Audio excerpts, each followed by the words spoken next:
Ada pernah mungkin kita menanya sampai sekarang masuk thariqat, masuk zawiyah, masuk ke kelompok pengajian, ini baca sholawat 1000 rakaat, ini baca istighfar sekian, bagi-bagi wiridan tuh. Saya tidak mengerti dari mana dasarnya salawat ini 1000, 2000, dari mana datangnya.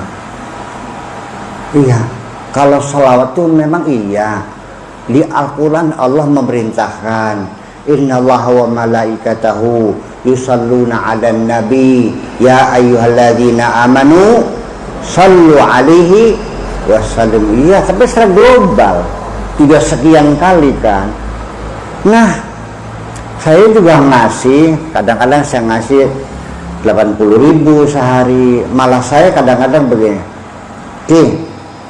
amal ini baca sallallahu ala Muhammad 80.000. Kalau 3 tahun kemudian kamu belum kaya, belum ludahin muka saya. Setelah begitu. Ya, tapi sebelumnya saya kasih pemahaman dulu tentang apa maknanya sholawat. Nah, ini yang kadang-kadang orang malas menerangkannya. Sok saya mau nanya, setiap hari kita baca sholawat Allahumma sholli ala sayyidina, maksudnya apa sholawat? Yembuh,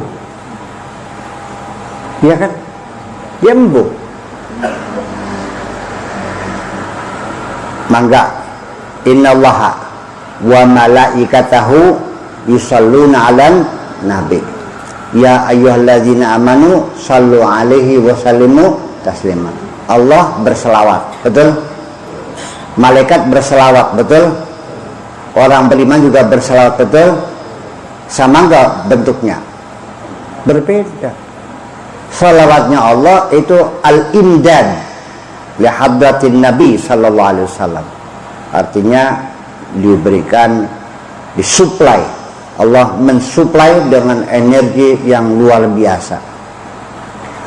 Malaikat itu yastaghfiruna lahu, mengawal Nabi. Nah, kalau kita apa salat kita? Ini menjadi persoalan. Jadi begini, kalau kita berselawat kepada Nabi, Nabi sekarang sudah tidak ada, ya kan? Sudah meninggal dunia. Lalu untuk siapa ini? Bukan kepada jasadnya, bukan kepada badannya, tapi kepada Zatul Muhammadiyah yang diciptakan oleh Allah sebelum Allah menciptakan apapun. Nah, saya pernah ngaji di pondok, di live langsung saya mengatakan bahwa Allah sebelum menciptakan alam semesta, pertama-tama yang diciptakan adalah manusia. Bingung orang semua, iya kan? Langit dulu atau manusia dulu? Ya manusia dulu.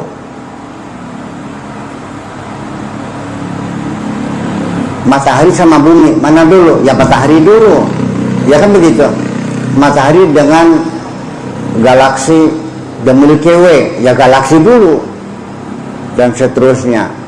Sebelum galaksi dan Milky Way, ya galaksi Centauri dulu, dan seterusnya. Ada 10 galaksi yang sudah teramati itu. Nah, orang kan bingung, karena selama ini kan dikiranya makhluk yang pertama itu Nabi Adam, ya, dimasukin surga, berarti kan surga sudah ada. Mari kita dengar. Bismillahirrahmanirrahim. Ini kata Allah kepada kanjeng Nabi, laulaka ya Muhammad ma khalaqtul, ingat gak? Ma khalaqtul aflaq. Itu tidak paham apa maknanya. Kalau bukan karena engkau, hai Muhammad, tidak akan kuciptakan alam semesta ini. Jadi mana yang dulu? Alam semesta Pak Nabi Muhammad dulu. Lah iya dong. Berarti manusia lebih dulu, tapi bukan jasadan, tapi zat atau nur namanya, kalau istilah santun namanya nur. Nur Muhammad yang dulu. Dan itu sebagai satu motivasi, sebagai satu penyebab adanya alam semesta ini.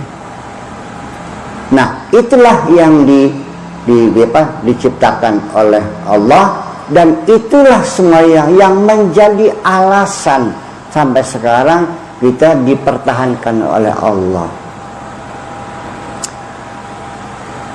Allah mengatakan, wa manahnu mu'adzibina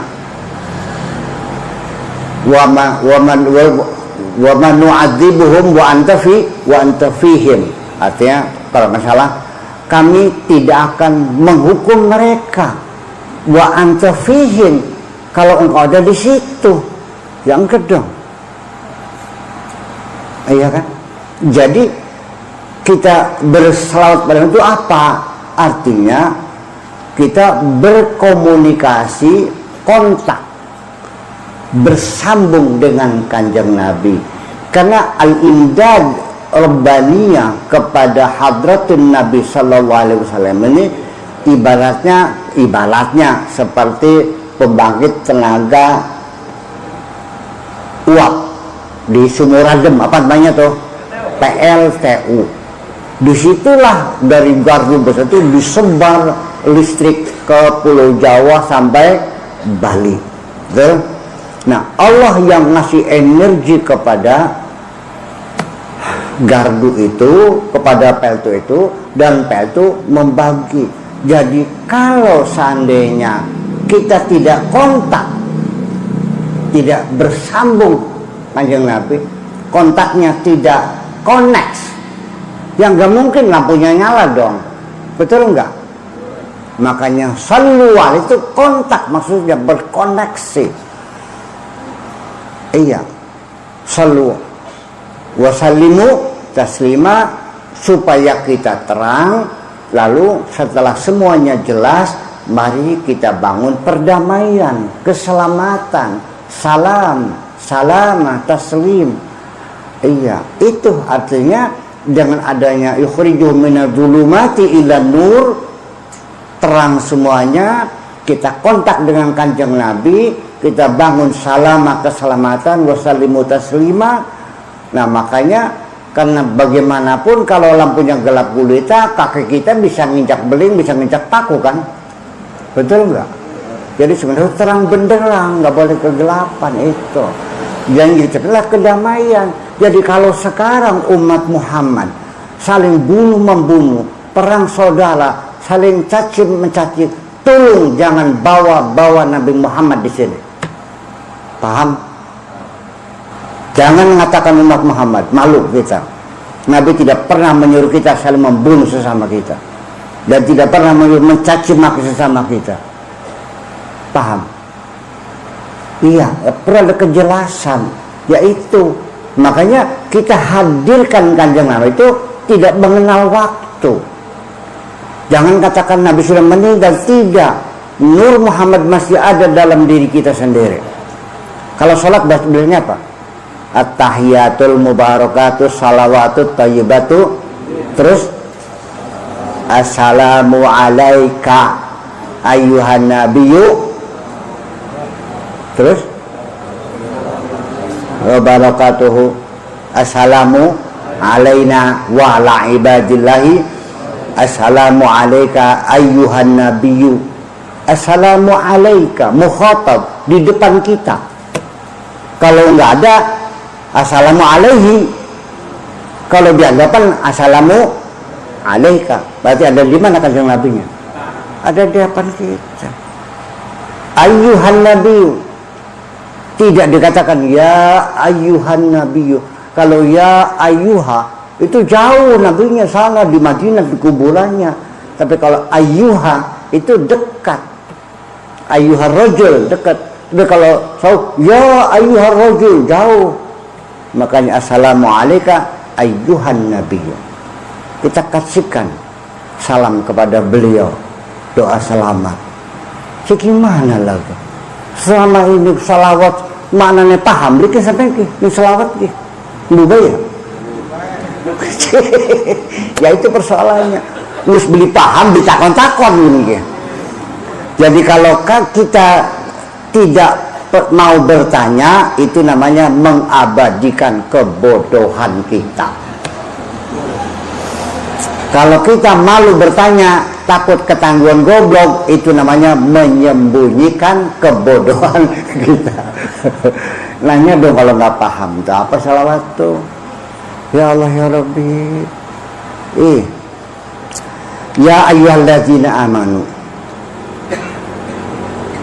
Wahai orang-orang beriman, idza najaitumur rasul faqaddimu baina yadaykum shadaqatan dzalika khairul lakum wa athhar fa illam tajidu fa innallaha ghafurur rahim. Wahai orang-orang yang beriman, ketika kamu akan munajat, akan bernajwa, ya, faqaddimu baina yadayhi shadaqatan khairul lakum wa athhar.